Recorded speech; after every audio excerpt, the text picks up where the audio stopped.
Mi prometida estaba segura de que yo la engañaría en mi despedida de soltero, así que ella me engañó en la suya por si acaso. Yo no hice nada, pero ahora que lo supe quiero cancelar la boda y me llama inmaduro. La vi en vestido blanco, sonriendo como si hubiera ganado una guerra que solo existía en su cabeza. Y yo estaba ahí, con la boca seca, tratando de no temblar mientras ella me decía que el marcador estaba en 0. Cuando su madre me llamó para pedirme que agradeciera la honestidad de su hija, supe que no iba a haber boda, pero sí iba a haber espectáculo. Me llamo Alejandro y, si hoy suena raro que hable de marcadores como si una relación fuera un partido, es porque así viví 5 años con Camila, como si todo lo que yo hacía fuera un intento de engañarla y todo lo que ella hacía fuera una defensa legítima. Al principio lo confundí con pasión, con esa idea romántica de que los celos son amor mal gestionado. Yo trabajaba, volvía a casa, y aún así tenía que justificar por qué llegaba 10 minutos tarde, por qué me reí de un meme que me mandó una compañera, por qué había mirado demasiado a la mesera. Siempre era lo mismo, ella no pedía tranquilidad, exigía pruebas. Daniel, mi mejor amigo, fue el primero en decírmelo sin adornos, que aquello no era una relación, era un interrogatorio con anillo. Pero yo me enamoré de Camila también en sus momentos buenos, cuando podía ser dulce, cuando me hablaba de familia, de construir algo estable, de cómo nadie la había elegido como yo.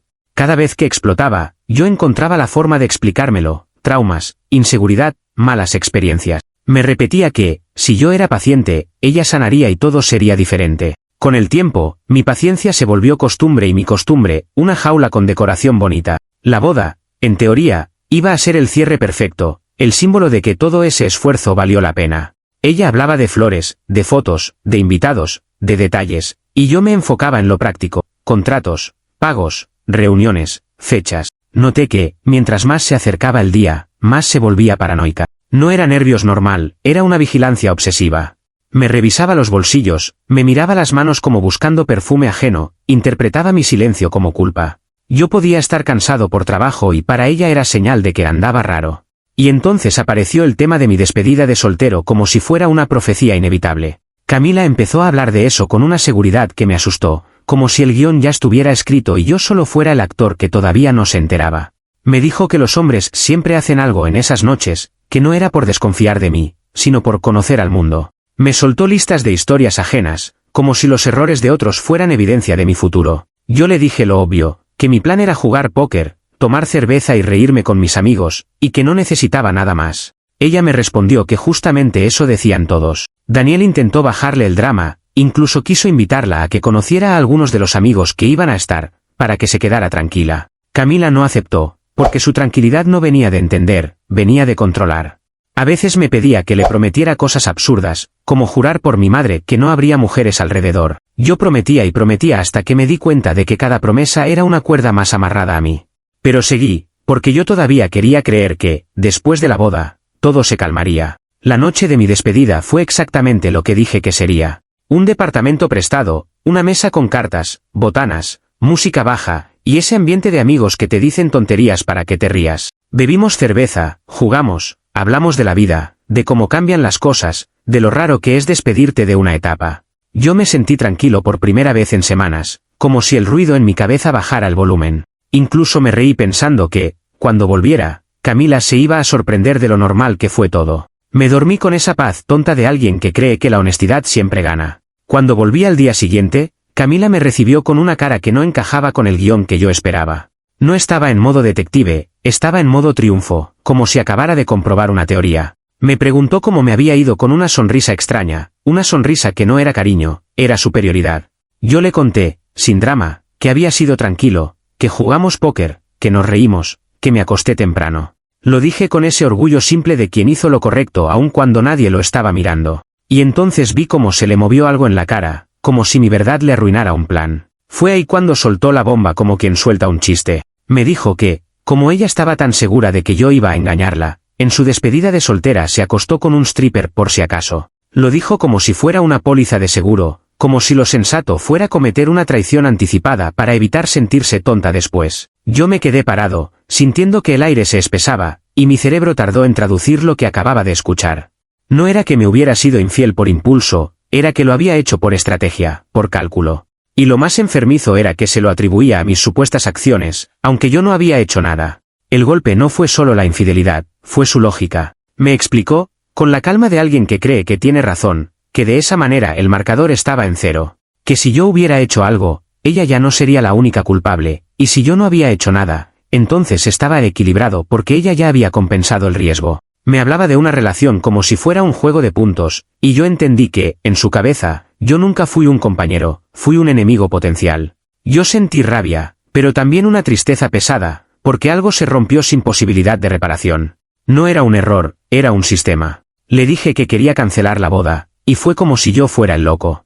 Camila se ofendió, me dijo inmaduro, me dijo dramático, me dijo que no podía tirar todo por la borda por una noche. Me recordó el dinero gastado, los invitados, las fotos, la vergüenza social, como si todo eso valiera más que mi dignidad. Me habló de contratos y depósitos con más empatía de la que tuvo para mi cara.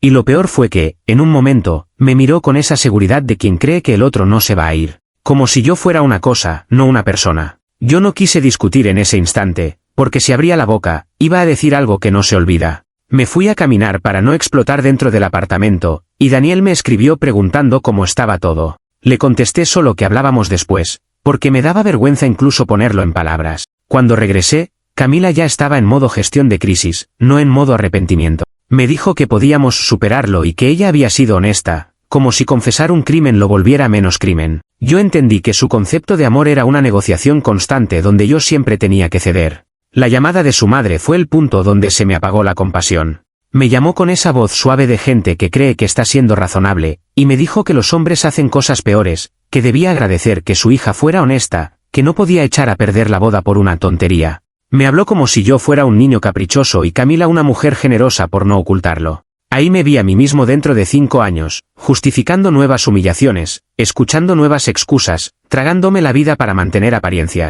Y me dio asco imaginarlo. Esa noche no dormí bien, pero sí pensé con claridad. No iba a cancelar la boda en silencio y cargar yo con el papel del villano que huyó por miedo al compromiso. No iba a regalarles la narrativa donde Camila es la víctima y yo el hombre que se asustó. Si me iban a humillar, no iba a ser yo el único que pagara la factura emocional y social. Decidí que la fiesta iba a existir, pero no como celebración, sino como espejo. Y para que el espejo doliera, primero tenía que asegurarme de que la parte financiera no me siguiera persiguiendo. Al día siguiente, hice la actuación más difícil de mi vida, me senté con Camila y fingí que entendía su lógica. Le dije que estaba dolido, pero que quería intentar trabajar en esto, que yo también quería que funcionara. Vi cómo su cuerpo se relajó, cómo volvió a respirar como si hubiera ganado otra vez. Ella no quería perdón, quería control recuperado, y yo se lo di en forma de teatro. Pero le puse una condición, con voz quebrada y mirada de hombre herido, que necesitaba una muestra tangible de compromiso, algo que me demostrara que ella y su familia estaban tan invertidos en nuestra unión como decían. Les pedí que, por mi dolor emocional, sus padres firmaran los contratos restantes del banquete y el salón a su nombre. Lo dije como si fuera un gesto romántico, una prueba de que ellos me respaldaban, una forma de demostrar que no me iban a dejar solo otra vez. Camila se tragó el anzuelo con orgullo, como si mi pedido confirmara que ella tenía el poder.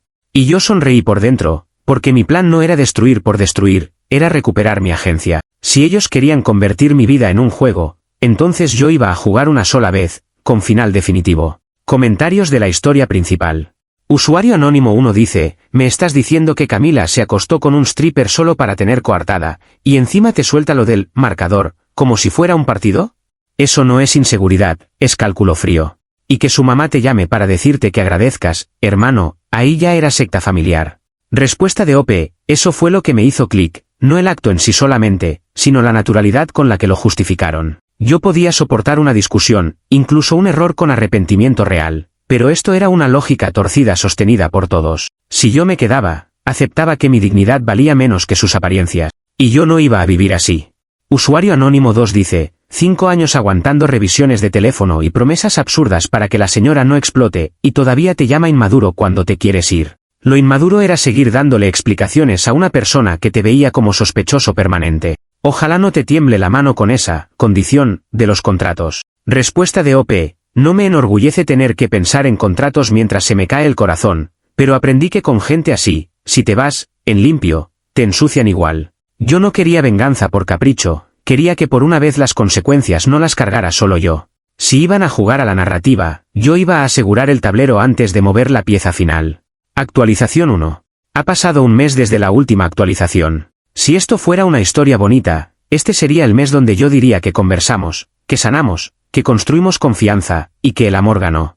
Pero lo que pasó fue más simple y más oscuro. Yo cumplí mi objetivo financiero mientras Camila se convencía de que me había domesticado. Cada día fue una actuación, una sonrisa medida, una respuesta calmada cuando por dentro tenía una mezcla de asco y pena. Me repetía que la calma era parte del plan, no un perdón. Le dije a Camila que estaba trabajando en mi confianza y que necesitaba gestos concretos, cosas que me hicieran sentir protegido. Ella se emocionó con esa idea como si estuviera en una película de redención donde ella era la protagonista incomprendida. Me proponía detalles cursis, cartas, promesas, hasta lloró una noche diciendo que no quería perderme. No era un llanto por el daño que me hizo, era un llanto por el miedo a perder control sobre lo que ya daba por ganado. Yo lo escuché sin consolar demasiado, porque el consuelo era un premio que no merecía. Cuando llegó el momento de hablar con sus padres sobre los contratos, Camila lo manejó como un asunto de logística, no como una consecuencia de su infidelidad. Ella les contó una versión pulida, que yo estaba sensible, que era normal en los hombres, que necesitaba seguridad para no dudar. Sus padres, desesperados por salvar las apariencias, aceptaron sin hacer demasiadas preguntas. Para ellos, la boda no era una unión, era una vitrina, y yo era un maniquí que no podía caerse antes del evento. Yo no dije nada sobre el stripper en ese contexto, porque mi silencio era parte del mecanismo que ellos mismos habían alimentado. Recuerdo la reunión en la oficina del salón, ese aire acondicionado demasiado frío y la sonrisa del vendedor que no le importaba quién se casaba mientras alguien pagara. Los padres de Camila firmaron los documentos restantes y pusieron las garantías a su nombre, y yo sentí una calma rara, casi clínica. Era como ver una puerta cerrarse detrás de mí, una puerta que me aseguraba que no iba a arrastrar una deuda por querer tener dignidad. Camila me apretó la mano bajo la mesa como si fuera un triunfo romántico. Yo pensé que era el apretón de alguien que acaba de amarrar a su víctima con un lazo más caro. Los pagos se completaron rápido, porque el miedo al escándalo los hacía eficientes. Unos $15.000 en saldos pendientes se fueron como agua, y todos actuaron como si eso fuera amor, como si gastar dinero fuera prueba de unión. Yo agradecí con palabras cuidadas, con esa voz de hombre herido que aprecia un gesto. En realidad, lo que apreciaba era el peso que se desplazaba fuera de mi espalda. Camila se paseaba por la casa con una energía de victoria, hablándome del vestido, del fotógrafo, de cómo la gente iba a llorar cuando nos viera. Yo escuchaba y sentía náuseas, pero también una frialdad nueva. La parte más difícil fue convivir con su confianza renovada. Camila empezó a tratarme como si yo hubiera superado mi drama y ahora ella tuviera permiso de volver a su rutina de control. Hacía chistes sobre cómo yo ya era más maduro, como si la madurez consistiera en aceptar una traición anticipada. Me hablaba con ternura cuando quería algo y con dureza cuando notaba que yo estaba distante. Yo tuve que fingir consistencia, porque cualquier cambio brusco podía hacerla sospechar. Mi plan dependía de que ella creyera que la tormenta pasó. La complicación llegó de la forma más predecible, volvió a intentar revisar mi teléfono. Fue una noche común, de esas donde la televisión suena de fondo y la gente se engaña pensando que la rutina es paz. Yo estaba sentado, respondiendo mensajes de trabajo, y Camila se me acercó con esa mirada de radar. Me dijo que yo estaba demasiado tranquilo y que eso la hacía sentir que escondía algo. Lo dijo con una lógica enfermiza, si yo estaba triste, era porque la castigaba, si estaba calmado, era porque planeaba algo. Con ella, la paz siempre era sospechosa. En ese momento sentí una tentación enorme de explotar y decirle que sí, que escondía algo, que escondía el final de todo. Pero respiré y recordé el objetivo, que ella bajara la guardia del todo. Así que hice lo contrario a lo que esperaba.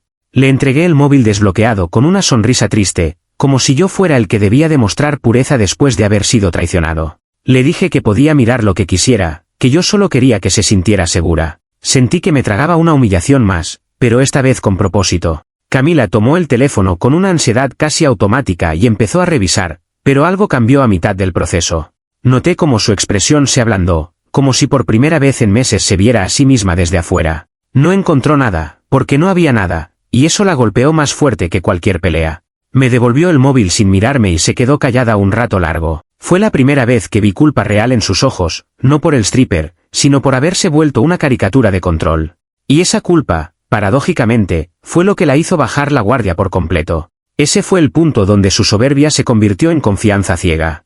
Empezó a portarse mejor, a ser más cariñosa, a hablar de futuro como si ya estuviera garantizado. Me preguntaba si yo me sentía mejor, me acariciaba la cara, decía que estaba orgullosa de nosotros por superar la prueba. Yo asentía y por dentro tomaba nota de cada cosa, de cada gesto, de cómo ella se atribuía mi silencio como victoria emocional. La gente como Camila no quiere paz, quiere la sensación de que ganó. Mientras tanto, Daniel se mantuvo cerca sin preguntar demasiado por detalles, pero yo sabía que estaba listo para lo que viniera.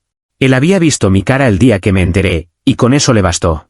A veces me decía que no me dejara consumir por el plan, que no me perdiera a mí mismo en la venganza. Yo entendía el riesgo, pero también sabía algo: si yo simplemente me iba, ellos me iban a triturar con su versión. Y yo necesitaba que el corte fuera limpio y definitivo, no una herida abierta donde Camila pudiera jugar a la mártir. Terminé ese mes con una sensación extraña de control recuperado. No era felicidad, era un equilibrio frío. La deuda estaba donde debía estar, la guardia de Camila estaba baja, y su familia estaba convencida de que el escándalo se había evitado. Nadie sospechaba que el escándalo apenas estaba tomando forma. Yo no quería sangre, quería justicia poética, de esas que te dejan sin excusas. Y ya estaba casi listo para la siguiente fase. Comentarios de la actualización 1. Usuario anónimo 1 dice: o sea, ella te fue infiel, por si acaso, y después, cuando ya le sacaste a los papás los 15.000, todavía tiene el descaro de revisarte el teléfono porque estás muy tranquilo. Es que es de manual, te hace daño y encima exige que tú seas el sospechoso.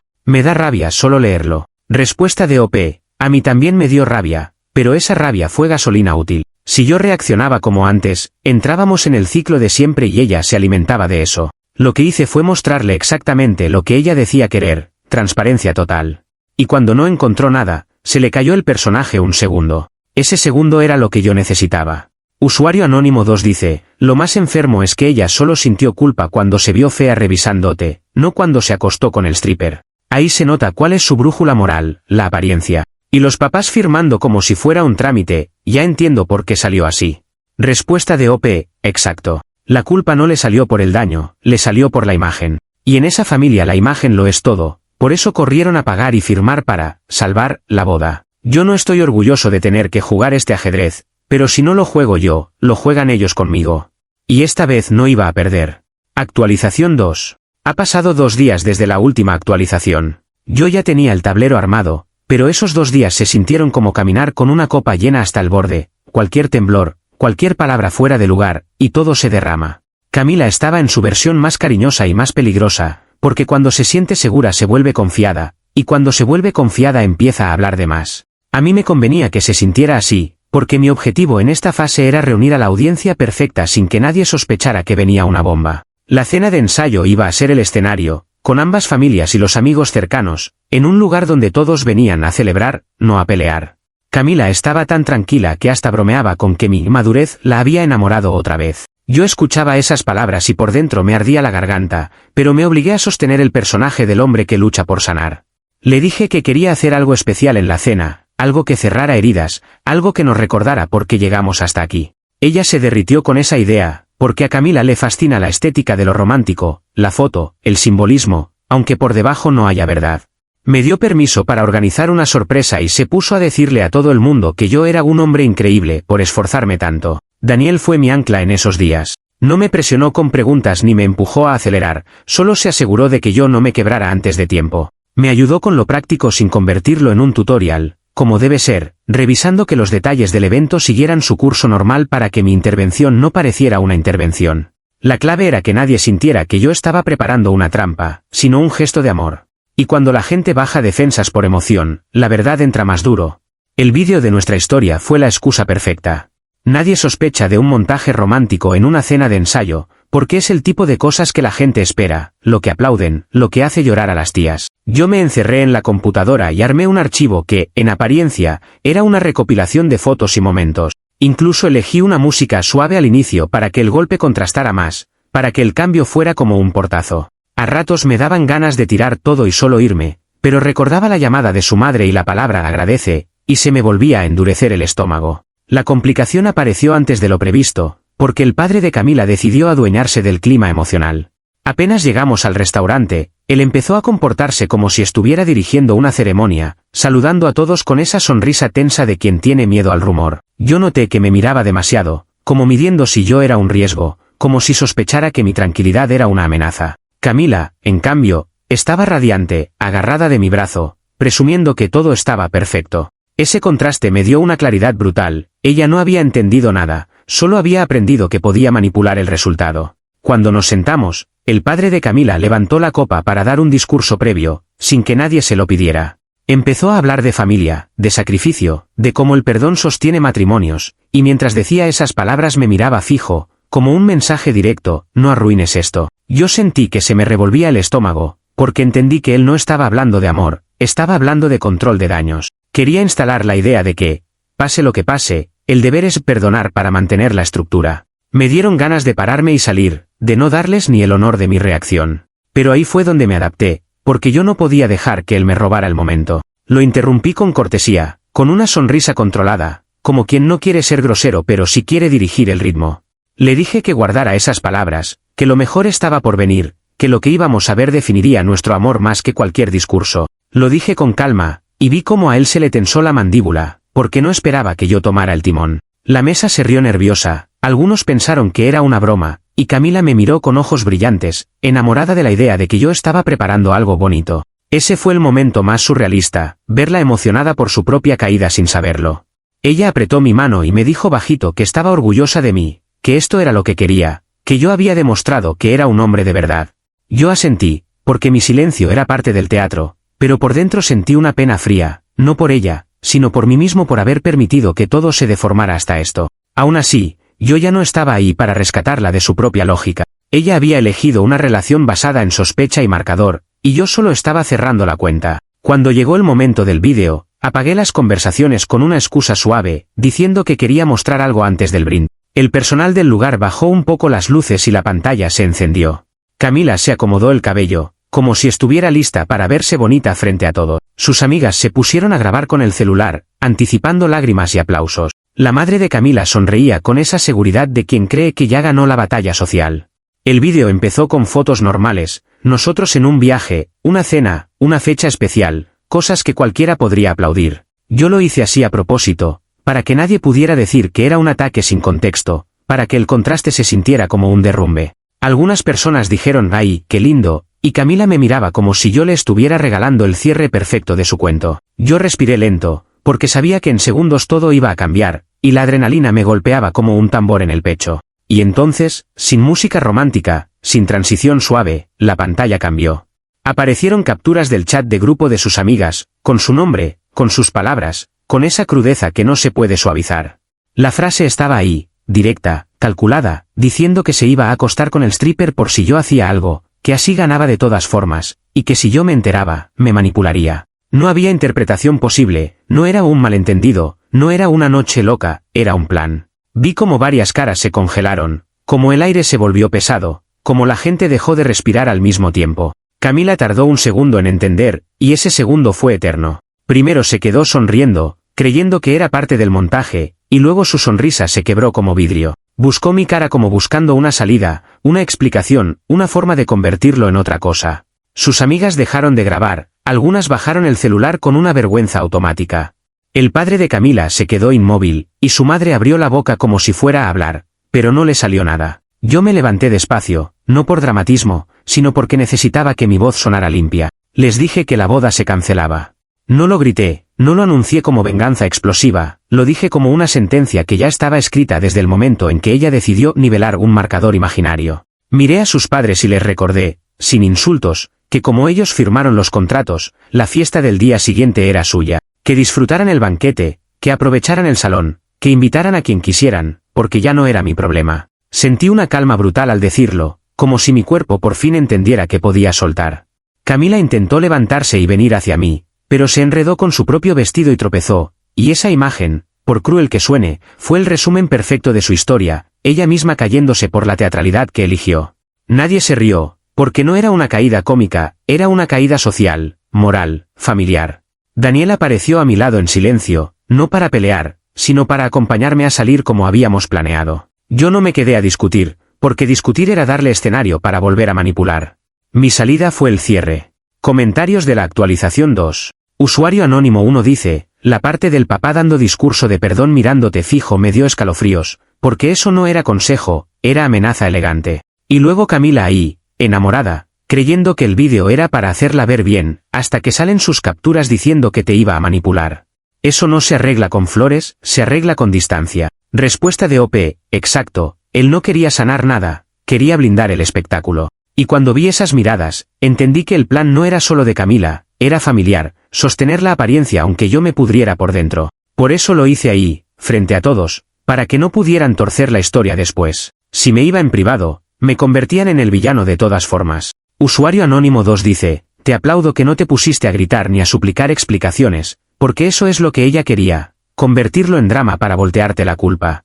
La frase, si se entera lo manipulo y ya, es literalmente confesión de manual. Y encima tropezándose con el vestido, poeticísimo. Respuesta de OP, yo no quería un show por ego, quería un corte definitivo. Si me quedaba a discutir, ella iba a llorar, a culpar el alcohol, a decir que sus amigas la influenciaron, y al final la conversación se volvía sobre mí. Reacción, como siempre. Preferí hablar poco, claro, y salir. Que la evidencia hiciera el trabajo que yo ya no quería hacer con mi garganta. Actualización 3. Ha pasado 8 meses desde la última actualización. Esa noche, después del restaurante, Daniel me llevó a un bar sencillo donde nadie nos conocía y donde la música estaba lo suficientemente alta como para no escuchar mis pensamientos. Yo no celebré como en películas, no me sentí ganador en el sentido fácil, me sentí vacío y liviano a la vez, como alguien que se quita una armadura después de una guerra larga. Daniel me preguntó si estaba bien y yo le dije la verdad, no sabía. Lo único que sabía era que no podía volver atrás, y por primera vez eso no me dio miedo, me dio alivio. Los días siguientes fueron un incendio de mensajes, llamadas perdidas y voces ajenas opinando sobre mi vida. Camila pasó de la súplica al ataque en cuestión de horas. Me escribió que yo era cruel, que la humillé, que destruí su reputación, que cómo podía hacerle eso a una mujer que solo tenía miedo. Luego me escribió que me amaba y que podíamos arreglarlo si dejábamos de escuchar a la gente. Después volvió a insultarme, diciendo que yo estaba obsesionado con castigarla.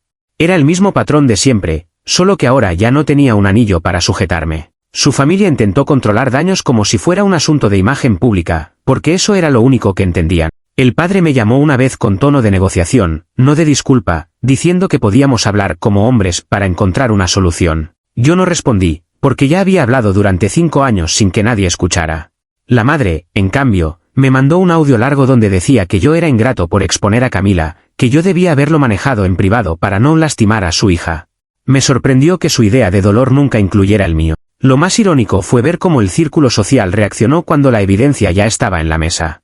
Muchas personas que antes habrían dicho hay 2 versiones ya no tenían dónde apoyarse, porque las palabras de Camila estaban escritas con su intención explícita. Aún así, algunos intentaron suavizarlo, diciendo que era inmadurez, que fue una locura de despedida, que al final solo era sexo. Es increíble lo fácil que la gente minimiza una traición cuando no es su vida la que se rompe. Pero también hubo algo que no esperaba. Varias personas se acercaron a mí en privado para decirme que siempre vieron las señales, que Camila era controladora, que yo me veía cansado. Yo no supe si agradecerles o pedirles que me lo hubieran dicho antes. La justicia poética no terminó en el restaurante, terminó en el dinero. Como sus padres habían firmado los contratos, la pérdida financiera se les quedó pegada a ellos, no a mí. Intentaron pelearlo, lloraron, amenazaron con acciones, buscaron formas de revertirlo. Pero era una batalla cuesta arriba porque ellos mismos habían puesto su nombre ahí para salvar apariencia. No era un castigo inventado, era una consecuencia de su propia obsesión por la boda perfecta.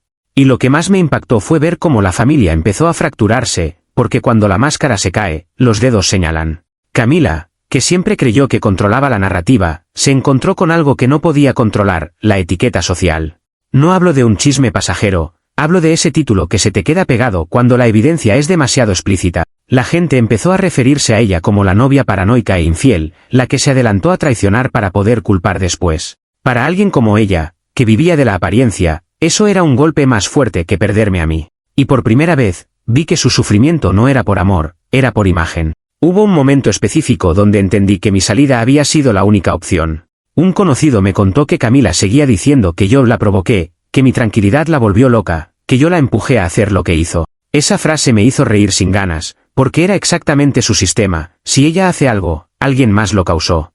Me di cuenta de que, si yo me hubiera quedado, esa lógica habría crecido hasta convertirse en cualquier cosa, hasta justificar futuras traiciones, futuros controles, futuras crueldades. Yo no me salvé solo de una infidelidad, me salvé de una vida donde siempre iba a ser culpable de lo que ella eligiera hacer. Yo también tuve que reconstruirme. No por quedar destrozado, como víctima melodramática, sino porque 5 años de vigilancia te cambian el cuerpo.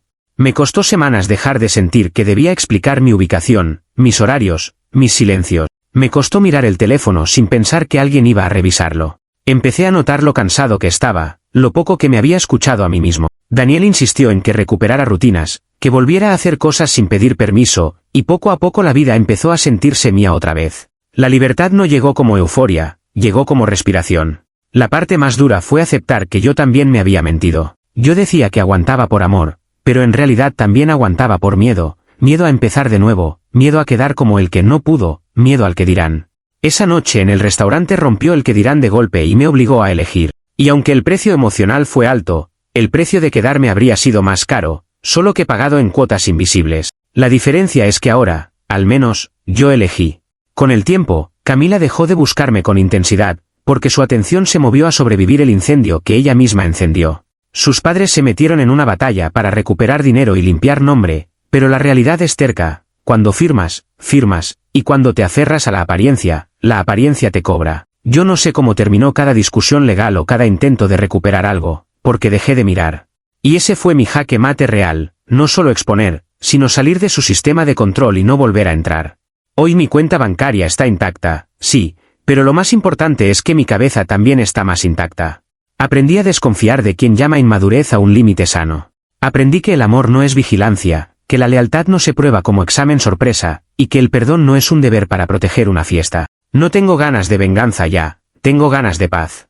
Y si alguna vez vuelvo a casarme, será con alguien que no necesite un marcador para amar. Comentarios de la actualización 3. Usuario anónimo 1 dice: lo que más me enfermó fue que la mamá te reclamara por lastimar a Camila, pero a ti te querían tragando cuernos preventivos con sonrisa. Y que ella todavía ande diciendo que tú la provocaste, es que de verdad vive en un mundo donde nunca es responsable de nada. Hiciste bien en desaparecer. Respuesta de OP: eso fue lo que me confirmó todo después. Si una persona puede traicionarte y luego convertir tu límite en tu crimen, no hay diálogo posible, solo salida. Yo no la expuse por deporte, la expuse porque esa era la única forma de cortar la narrativa manipulada. Y después, lo más sano fue no seguir participando en su circo. Usuario anónimo 2 dice: el papá intentando hablar, como hombres, y la familia en modo control de daños, te veían como un recurso para salvar la vitrina, no como persona. Y lo del dinero es justicia pura, firmaron para aparentar y terminaron pagando por aparentar. Eso sí es karma con nombre y apellido. Respuesta de OP: sí, y lo irónico es que ellos mismos lo eligieron al priorizar la apariencia sobre la verdad. Si hubieran tenido una sola conversación honesta, si hubieran aceptado responsabilidad, quizá esto habría terminado distinto. Pero eligieron presionar, minimizar y culparme. Al final, el único movimiento que me quedaba era salir del tablero y dejarles sus propias piezas encima.